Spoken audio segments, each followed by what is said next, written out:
Hey allies, it's been a while, but we're back and we have an Xbox Ally X in hand. So does it play Battlefield 6? Yes, it does. Does it play it well? Well, mostly, and we'll get on to why. As you can see from the footage here, it does look pretty good, but there are some downsides as well. Not to mention the fact that we have the full screen experience that is actually missing Battlefield 6 and any EA Play Pro games or anything not on EA Play at all. So to get around this, you'll need to get a game that is on EA Play and say see in the EA Play app to launch it, and then switch over to EA Play while in full screen mode, or add the Play Anywhere widget to add the app separately. For some reason, this app is not showing up in my library right now, and I hope that they fix this soon. But if we launch into Battlefield 6, load times are a little bit of a problem, and we also have to manually switch modes.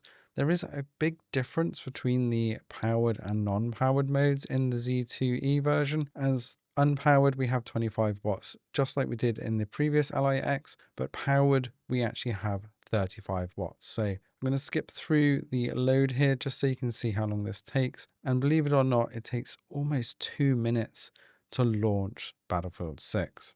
Not the end of the world, but longer than we would like getting in. Now I'm going to show you some performance on 900p, which is where I generally play a lot of games. Unfortunately, Battlefield 6 just isn't able to cope with this one. So I would hope that I would be able to play this at medium at 900p, and I will put FSR on quality to try and get the most out of this. We even have the anti-lag system enabled. We'll keep it on quality and that frame generation off so that we can see an actual FPS. Turning all the motion blurs off. I'm running this at 1600 by 900 in game as well.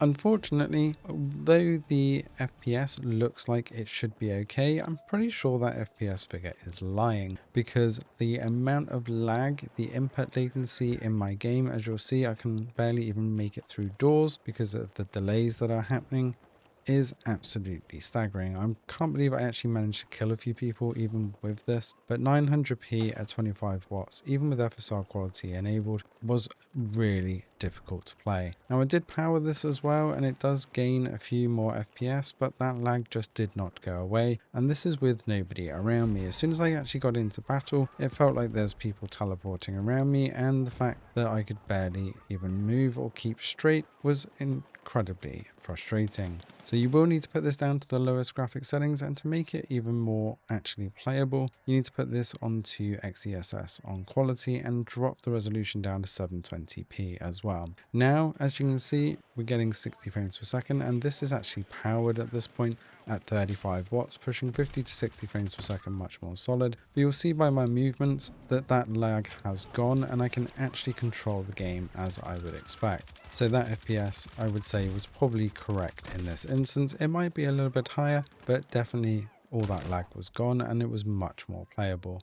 Now with these settings, I was also able to play it without power, so dropping it down to the 25 watt mode, although we do lose quite a significant amount of FPS in that as well, which you'd kind of expect because 10 watts is quite a chunk of power not going to that chip. So same settings, still much more playable, no input latency that I can feel at all. And I think I might have to put Afterburner on this to see what the actual FPS is, because I'm not sure that armor I create is quite up to scratch. But you see we drop down into the 40 to 50 range most of the time, and that's not even with a huge amount of people running around here as well. Occasionally up into the 60s, but as soon as more people are on screen and the bullets start flying, we're back down into that 40 range quite quickly.